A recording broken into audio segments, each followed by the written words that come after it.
Il était une fois, ainsi la fin débute, un Paris de remparts, de trams et de pigeons, où comme à Saint-Michel descendant l'Arpajon, de faux moulins feignaient de tourner sur la butte. Il était une fois un Paris sans raison, qui n'avait d'autre plan que celui des clochards, gisants, disséminés, rois tombés de leurs chars, sur les bancs sur l'asphalte et le seuil des maisons. Les signaux vainement clignotés par les places, et dans la pleine lune ou dans le plein midi, le pavé ressemblait à la main qui mendie, levant y décoiffer les chaises des terrasses. Personne n'était plus assis dans les cafés.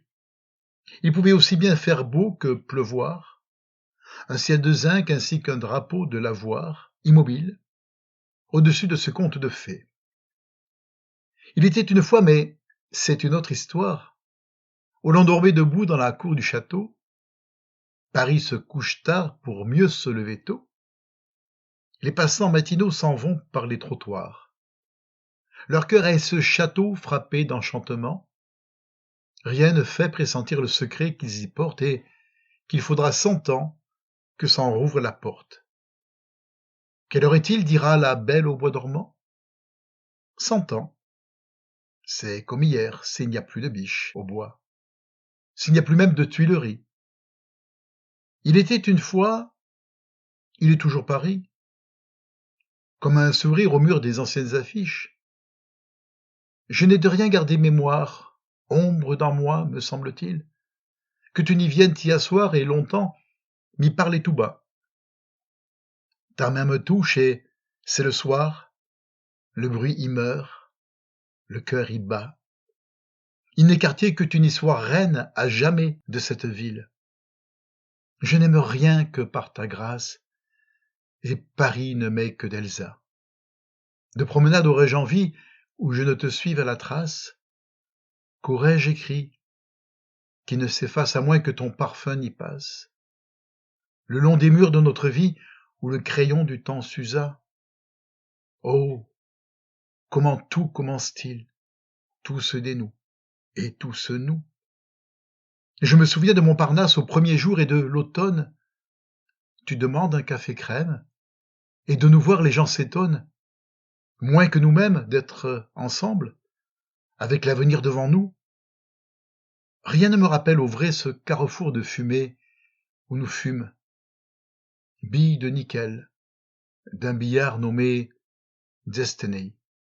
Nickel, main géante, y secouait les ressorts du sort, dont les vampes et les lampes soudain s'allument. La rouge et la verte entrent la rue Nouvelle Stanislas et le maréchal Ney. Et bientôt nul ne saura plus rien de la gare, aujourd'hui qu'on va détruire, ainsi qu'à l'autre bout du collier, Saint-Bal, le Balbulier, ses lumières. Ne s'éteint que ce qui brilla. Lorsque tu descendais de l'hôtel Istria, tout était différent. Rue Campagne Première, en 1929, vers l'heure de midi. Rien ne rappelle aujourd'hui ce pays bizarre où tu m'as pris au tournant de ma tragédie, assis sur mon propre cercueil.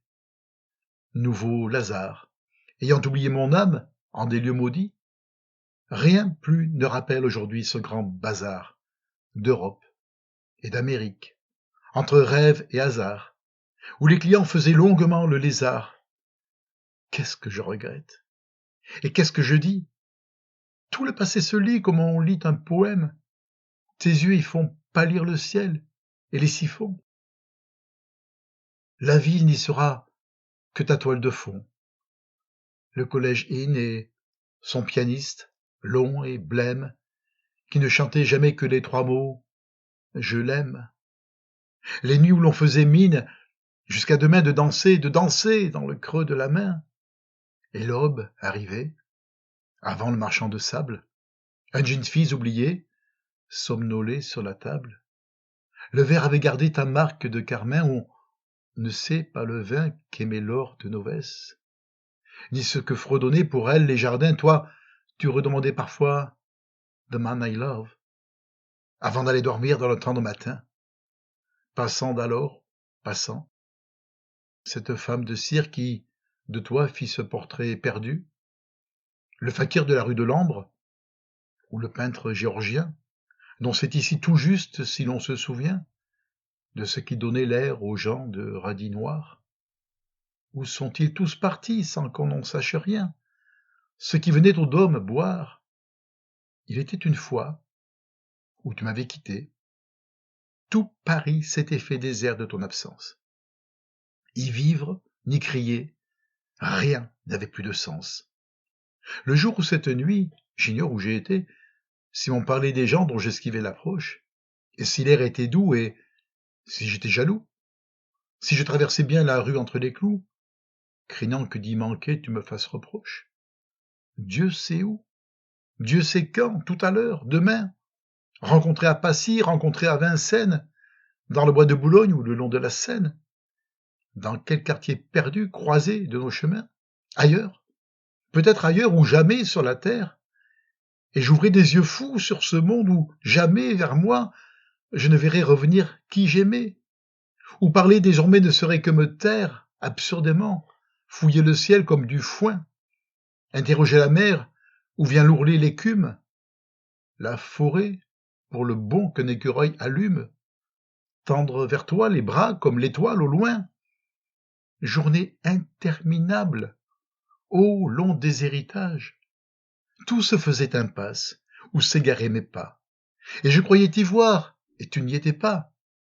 Et même, le malheur, demeuré sans partage, rien n'était qu'un buisson qui n'a point accroché ta robe, ton mouchoir, ton ombre, ta semblance. Moi j'étais seul, comme le bruit dans le silence, comme un Colin Maillard qui ne sait où chercher. Ce bandeau qu'on m'a mis me meurtrit et m'affole. Je tourne sur moi-même et c'est l'air que j'étreins, seul, dans ce cœur obscur dont je suis le chagrin. Un rire amer me fuit comme l'enfant, l'école. Pourquoi sortir de moi? Quel crime ai-je commis? Rendez-moi de la lumière, avant qu'on me fusille. Et la ville semblait vide et pleine d'aiguilles, comme un bras douloureux qu'on ait sur lui dormi. Il était une fois le chemin de ce conte, le reprendre à rebours au bout de 30 années, c'est pour enfin savoir si je fus pardonné, et pour que tu revins et de quoi j'avais honte. On oublie, on oublie.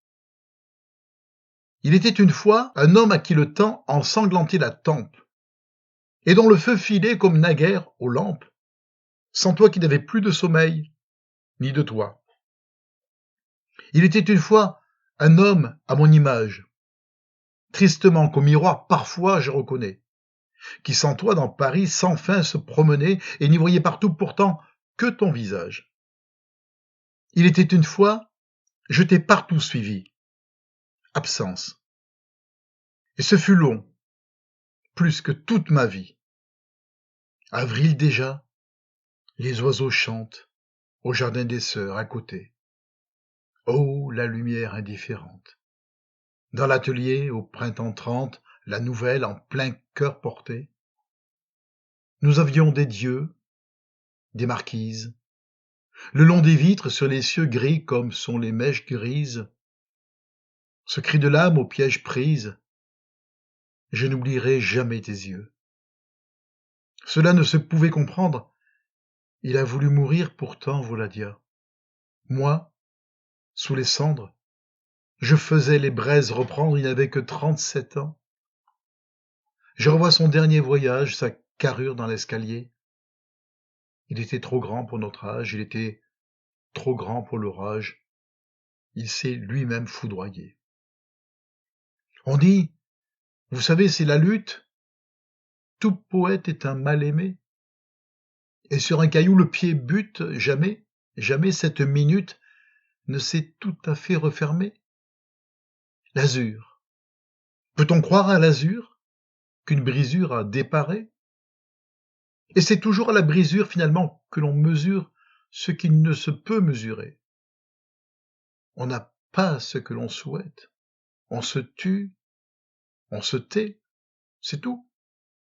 L'homme part comme les mouettes et bien plus tard, pour les poètes, devient une place à Moscou. Tant de gens qu'on rencontrait qui se muèrent en nuages. Tant de gens ont pris devant nous la route tragique. Tant de gens dont le sort contredit la prime apparence. Tant de gens à jamais de qui virèrent les visages non fixés, dans cette transfiguration du XXe siècle, dont les photos ont déjà jauni. Qui pouvait dire que ce passant pâle un jour brûlerait comme tout un peuple, et qu'au bois de Boulogne un soir celui-ci tomberait, qui derrière la tête eût pu voir l'auréole du martyr, qui serrait sans horreur des mains au sang déjà promises. Garçon, un viandox. Le bourreau s'asseyait à côté de la victime. Tant de gens qui glissaient sans se distinguer du paysage. L'aile de l'histoire au-dessus n'était pas son ombre encore. Tant de gens qui seront des noms de rue, des chansons, un jour, des légendes. Ouvre si tu peux, sans pleurer, ton vieux carnet d'adresses. Ah, quel gâchis, mon Dieu! Mon Dieu, quelle détresse! Tous ces gens étaient faits pour les jours machinaux. Que serons-nous jamais que l'ombre survivante d'un corps descendu de l'autre côté des choses? Tout ce qui se meurt en nous, ce refrain sur nos lèvres, tout ce qui va vraiment expirer avec nous, dernier reflet d'un temps évanoui. Retrouve le décor qui n'était point fait pour le massacre, comme si l'on pouvait à son gré reprendre les événements avant ce tour qu'ils ont pris. Si l'on pouvait choisir de disposer autrement les acteurs dans Paris, imaginer la vie autrement qu'elle fut, et nous fûmes le pire changé pour le mieux. Oh, mon amour, remettons nos pas dans nos pas. Je ne séparerai point de toi l'aventure de tous, qui pour moi se confond avec le chant dont je suis habitué. Je ne séparerai point de toi ce théâtre du monde où tout pour moi sera de toi parti. C'était quelque part à Auteuil, avant moi, dans une autre vie, dont tu semblais, quand je te vis, porter toujours le demi-deuil. Je veux partager ton passé. Donne ta main qu'on y descende. L'enfer était rue George Sand, à main droite, au rez-de-chaussée.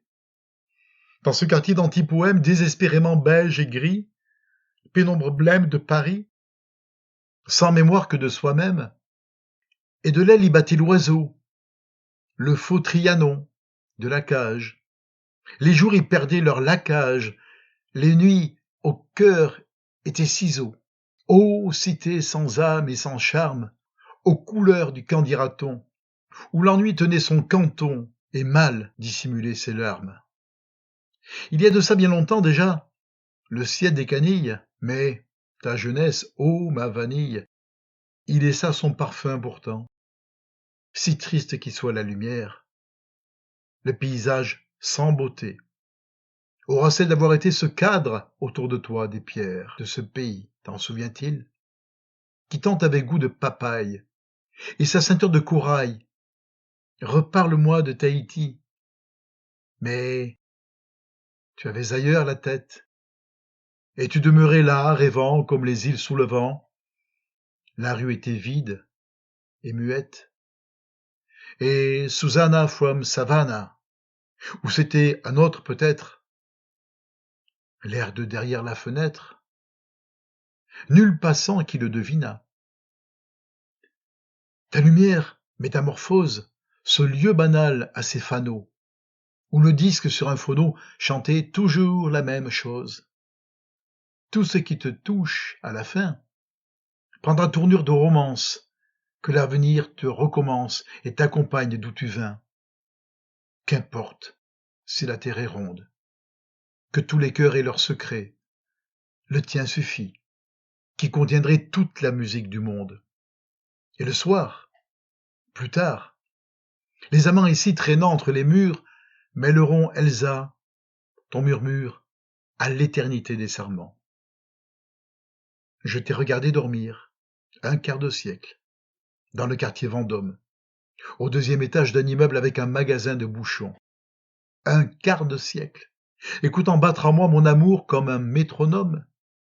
Un quart de siècle, sachant qu'il fait jour au roucoulement des pigeons. Symbole de l'ormeau captif jusqu'à la ceinture, un pied dans les pierres. Périodiquement, qu'on est branché, des bras mutilés, repartis juste dans la fenêtre, un quart de siècle entre Saint-Just et Robespierre. Et l'hôtel au 5 août 1830, où descendit Buonarroti. À droite, tout au bout, le marchand de gibier, qui s'appelait Memponte. Poulets et faisans, la cocarde en papier vert à leur cou délicat, et les cris de l'école et les bruits de tôle du fumiste qui monte. L'orphéon des cuisiniers s'exerce dans la cave du syndicat, qui boude après la guerre, paraît-il. Le cafetier de la Marmotte, à l'autre bout, l'on débouche entre le clinquant d'un bar et le boucher, dans le trafic vers le Palais Royal, et les triporteurs y barbotent. Un quart de siècle, je vous dis, pour le hasard ici d'avoir cherché un logement quand on les affichait encore avec une pancarte « à louer ». Un quart de siècle, tous les deux cachés dans ce quartier, d'où chaque soir, brusquement, il semble que la vie et le monde partent. Et ce silence d'aubergine, au ciel, une fois fermés les chantiers. Un quart de siècle, comme la lettre volée au milieu de la ville. Cela commence exactement au jour de la guerre d'Éthiopie. Et tout ce qu'il y eut ensuite, et la menace, et les temps difficiles, les rêves malgré tout qu'on portait en soi, l'enthousiasme, l'utopie, tout un quart de siècle qui retombe sur vous comme pluie et poussière. À peine ont-ils le temps d'aimer, les amoureux ont des cheveux d'argent. Trouvez sur le plan de Paris la rue de la Belle Épicière, où notre courte et longue histoire est pareille à celle de bien des gens, le Paris qui de toi commence, si beau que c'en est à crier, le Paris du 9 février, la nuit noire et le ciel immense, où le sang de l'homme est semence, le bonheur eut des jours volés. T'en souviens-t-il? Ah, que chantais-je quand c'était le temps des cortèges, ô fleuve, ô peuple déroulé, dans Paris, notre champ de blé. On en a répandu la paille, comme à la porte d'un mourant. Tout à coup, si vide et si grand, que rien n'en est plus à la taille. Ma ville s'en va, maille à maille. Et c'est pour quel Saint-Sébastien qu'on met à l'opéra des flèches pointant pour d'absentes calèches les routes de la France. Ce Paris-là n'est plus le tien. Est-il possible qu'on disperse ainsi l'avenir, le passé, et serait la craie effacée, ainsi sur nos pas, par l'averse, avec le trait qui le cœur perce? Si j'aime, je crois à demain, et ta main frémit dans ma paume. Il me suffisait de ce baume que le diable se fit humain. Ta main qui parlait à ma main, un sourd langage de rosaire, un soir, pourtant je l'ai perdu. Je t'attendais. Où étais-tu? Dans l'étrange et trouble désert, avec Daniel et Politzer. C'était au premier jour de l'août 41, je me rappelle, et que la lumière était belle, qui me criblait de 1000 clous vers le soir, porte de Saint-Cloud. Ô quartier de petits hôtels et de pelouses, ces allées et ces azalées, il n'y en a plus. Il n'y a plus que la nuit noire et chaude alentour, plus de Citroën entre ces marronniers, ces buis et ces troènes, que tout cela semblait drôle au sortir de la prison de Tours. C'était la maison d'un sculpteur. Nous habitons dans l'ombre verte comme des oiseaux migrateurs et soudain, par la porte ouverte d'un enclos sombre du jardin, cette surprise, face à face, une tête monumentale émerge au ras du sol. Qu'est-ce qui se passe? Et qui cache ainsi dans la terre un géant blême, boué au milieu des graviers de ce faubourg échoué? Et c'est ainsi que je l'ai rencontré, Sverdlov, aux portes de Paris, à l'heure des panzers, aux abords de Kiev, le long du Dniepr qui vont se ruer vers le sud. Salut, Yakov Mikhailovitch, salut à toi, avec qui nous partageons le pain noir de cette nuit où commence le siège d'Odessa. Et celui qui t'avait pour la pierre pétrie, rêvant donner les quais d'un canal dans sa lointaine patrie, quelque part, du côté d'Ivankovo, ou d'Ishka, si bien que vers toi les gens des vapeurs, au passage, auraient agité leurs casquettes, ô sage, avant l'heure qui périt. Et si tu avais survécu, tout autre eût été l'histoire. Est-ce qu'il pouvait, Lipschitz, aujourd'hui de l'autre côté de l'océan, imaginer séant la Seine, avec au dehors des SS, et captive au-dessus de nous, la tour dans ses antennes, chantant au couvre-feu quelques Lily Marlène? Quelque chose s'est déchiré dans l'étoffe de l'existence, quelque chose dans la substance même du temps s'est raturé dans ce Paris dénaturé. On aurait pu remettre en place, comme au départ, les invités, les objets à terre jetés, sur le visage, l'âme lasse. Est-ce nous qu'on voit dans la glace? Croyant vivre, on perdrait son temps. Cette existence est une barque dont, sans même qu'on le remarque, on aura fait cœur haletant qu'épuiser l'eau de chaque instant. Pour tout le reste, il est trop tard. Pour tout ce qu'en soi l'on portait, pour tout le rêve et pour tout l'art, le gardien du parc crie « On part !» d'hier, comme à l'ère d'aujourd'hui, autre et pourtant qui se ressemble. Bien que le cœur toujours y tremble, autre le jour, autre la nuit, l'homme passe et l'ombre le suit. Les uns s'en vont, d'autres s'en viennent, vêtus un peu différemment. La jeunesse les fait charmants, mais ces enfants, la main qu'ils tiennent, ne sera jamais plus la tienne. C'est l'essentiel qui varie si peu que fasse l'apparence. Je tire un trait. La différence est faible dans les mots écrits, mais Paris n'est plus mon Paris. Car l'on devient, lorsque vient l'âge, à toute chose un étranger. Aurais-je ou mon miroir changé, et la lumière, ou mon visage, Paris ne m'est plus qu'un mirage. Les yeux ouverts à notre nuit, sachant quelles sont nos frontières, préjugeant par ce que fut hier et ce qui nous fait aujourd'hui, deux vers où nous sommes conduits. Nous avons choisi pour demeure un lieu d'écart à notre gré, proche à la fois et retiré, où notre amour et sa rumeur un jour tout doucement se meurent. Nous habitons un long navire immobile au radoux, en plein Paris. Un long navire traversé d'une coursive que n'ont quitté ni ses odeurs, ni ses pirates. Au-dessus de nous, les vents, la pluie et le soleil arpentent le pont.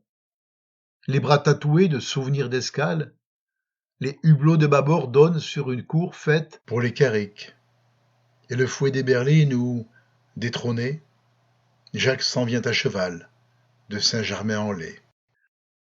Ceux de tribord rêvent à des jardins cernés de pierre ainsi que des enfants qui ne veulent point dormir, attendant du printemps la levée au fond de l'eau des tulipes, à l'automne prenant la haute arborescence d'algues rousses, pour des raisons séculaires des bâtisseurs épargnés, ou si tu montes dans la tourelle capitane, ce ne sont pas sous la visière de ta main les vagues que tu vas voir, au-delà des voiliers échoués comme des maisons de faubourg, mais les champs d'autrefois, où les blés de Bicêtre et Vaugirard s'incendient, les couvents tout autour, et les chasses qui sonnent de la voix, les chiens et les fusils. Nous habitons un long navire, et nous y avons, comme Noé, mis par paire les désirs, par paire les pensées, toute la faune de l'âme à l'abri, pour en repeupler l'avenir. Et les baisers qu'aurait à tout jamais lavé le déluge, mots mâles, mots femelles, classés sur les rayons des chambres, à la façon d'une bouche éprise d'une bouche, et s'épelant la nuit sur nous descend, comme si nous étions des émigrants, campant sur leurs bagages. Nous habitons un long navire avec un cri de brouillard au fond des siècles. Et la mer à tout moment menace de submerger nos mansardes, une mer qui n'est nulle part dans les atlas. On l'appelle mémoire. Et c'est euphémisme peut-être. Ô reine habillée à la fois de chansons et de larmes, vous passez d'une pièce à l'autre en frissonnant, madame. Le prétexte invoqué de votre venue est une histoire à dormir debout. Soudain, Qui vous trouble? Laissant vos gants noirs sur le dos d'un fauteuil et vous voilà défaite comme un bouquet de violettes? Auriez-vous par hasard oublié que vous étiez la mer? Nous habitons, nous habitons un long navire élu pour s'endormir. Et peu à peu, s'éteint la brise et se fait cendre, et tout s'apaise. Il faut, à cette vie enfin, sa halte enfin choisir, le lieu de la halte accepter. Ici s'asseoir, et là poser son front à la ténèbre de la vitre, à la fraîcheur proche, à l'au-delà de la vitre.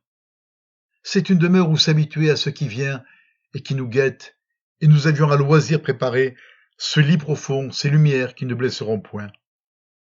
Mon amour, ici, j'aime te voir. Ici, j'appuie à tes genoux ma tête.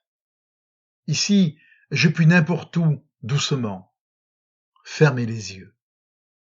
N'importe où ma rétine, à jamais, ne retiendra plus image que de toi. Nous habitons un long navire de silence, et sous lui, le temps se balance. La visiteuse est assise là-haut maintenant, les jambes croisées. Son voile comme une fumée oscille au-dessus du toit. Elle passe machinalement son rouge sur sa lèvre. Elle attend. Elle attend dans son plaid écossais ce que nous ne verrons pas.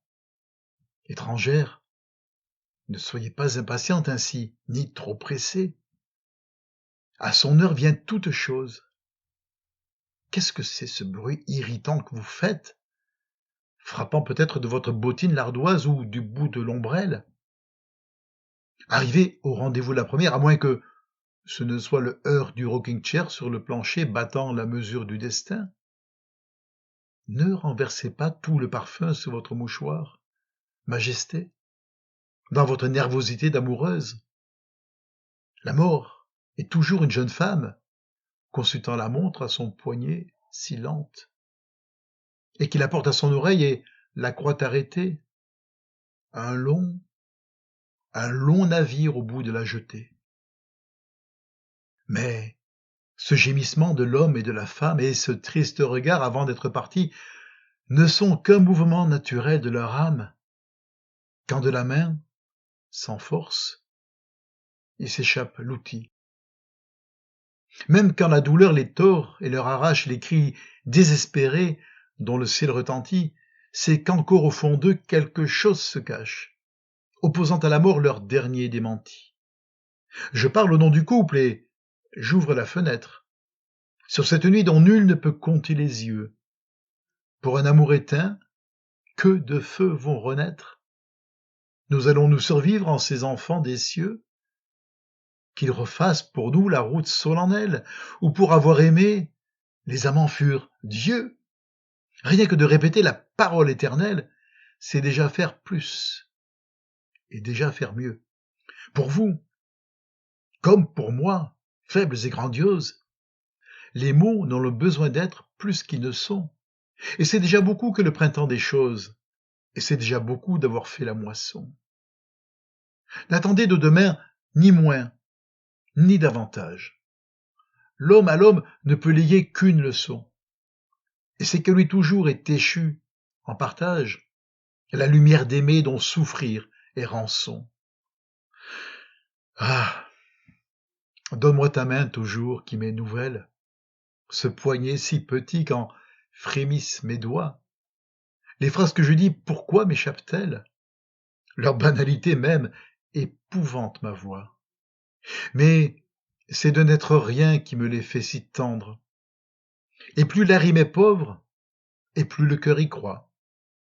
Et moi, la prononçant, je m'étonne à m'entendre, je te dis, mon amour, pour la première fois. Et voici, le Paris nouveau qui nous entoure se mélange à ce qui fut de l'avenir et tant pis pour qui n'en comprend la beauté, à qui ne s'enivre point des boulevards imaginés comme des fiançailles, dont l'anneau tourne et se complique et plonge vivant le trafic au fond de ces tunnels toujours allumés. Voici les villages géants aux balcons peints. Voici les tours de couleur avec à leurs pieds les boîtes de verre où se fait le commerce. Et là, Sous les maisons passent le vent et les voitures. Les jeunes bâtiments ont des yeux qui n'en finissent plus. À côté de quoi, l'ancien mur semble aveugle et des quartiers entiers ont l'air d'un massacre de bibelots. Pleurniche qui veut sur les niches d'antan le bazar des porcelaines cassées. Un public hors de lui déménage vers cette partie insensée d'un rugby jamais vu, bousculant tout pour marquer ses buts. Des générations déjà comprennent différemment la flânerie, qui s'envole l'oreille au transistor, sentiments et cheveux en désordre. Toute chose change, à la fois de mesure et d'azur. Et si nous n'insisterons pas à la pièce ici, qui va se donner, du moins aurons-nous deviné le décor qui se plante à l'agitation des machinistes, que notre fin du monde soit pareille à cette halte en haut de la montée de Châtillon, d'où l'on voit étinceler le paysage, ô capitale de l'an 2000. D'ici, l'immense corps, tu le saisis dans sa croissance, et c'est un jeune athlète avec ses haltères qui fait le fou dans les gradins de brume rose, du fort de Vaujour au Mont Valérien. Et nous, comme le héros de Jules Verne, à la minute où le feu brûle ses regards, sachons que la lumière même tirera son salut des larmes. Je ne puis me calmer de ce qu'encore embrasse ma vue. Il n'y a plus de limite à ce bourgeonnement. Je ris de penser à ce jouet qui s'entoura de remparts. Encore une fois, nous sommes devant le rideau d'un théâtre à l'heure où commence un spectacle promis. Et il n'y aura plus d'entr'acte, et la scène est derrière et devant. Ce qui se bâtit n'est pas simplement une cité, mais la vie où ne finiront point d'être en chantier les hommes. À quoi penses-tu, lointaine? Et près de moi, toi, qui possède plus qu'aucun être le sens infini du changement, toi qui sais d'un mot faire voir l'accomplissement au-delà de l'ébauche. Et c'est à ce belvédère, à la fois sur la ville, à son point d'ébullition, et sur les futurs enfantements aperçus par la déchirure, que je donnerai ton nom parce qu'il n'y avait peut-être point de mot jamais à quoi tu te sois mieux complu qu'à cette expression des agents immobiliers vantant la marchandise en petits caractères dans les journaux énumérés, l'état de la toiture et la salle d'eau, les véritables pierres meulières, vues imprenables. Je t'offre, Elsa, ce bouquet, le Paris de l'avenir. Toujours à le respirer qui s'effeuille et refleurit. Ce qui va nous absents s'y débattre m'emplit d'une joie amère. Tu le sais bien qu'au bout du compte, un jour verra les calculs déjoués. On ne peut arrêter ce qui vient et dont parfois nous hument l'ivresse et le pressentiment. Je t'offre, dans un nœud d'autostrade, ce bouquet de millions d'astères et d'astres, où tous les soirs s'allumeront sans nous les papillons de feu. Regarde mon amour. De tous tes yeux, regarde ce creuset de scintillements où se tord la Seine comme une vipère d'émail sous le pied des ponts. Et quand monte vers toi le chant qui brûle à jamais ma poitrine, le chant majeur, le chant pour moi que tu résumes et qui monte à la lèvre et disperse l'écume, beau comme après minuit une charrette de légumes, le chant qui vous crève le cœur d'une plainte de remorqueur, le chant qui ouvre la fenêtre sur Paris pur et pourri, le chant des instruments à naître où l'homme est maître de son cri, le chant qui te ressemble ainsi qu'au talon nu, le sable, le chant qui meurt quand tu te tais, le chant qui tourne avec ta robe qui s'étend de toi, montant par l'échafaudage de ta gorge, un chemin d'invention perpétuelle, un chant de la perfection d'être et du bonheur enfin partagé.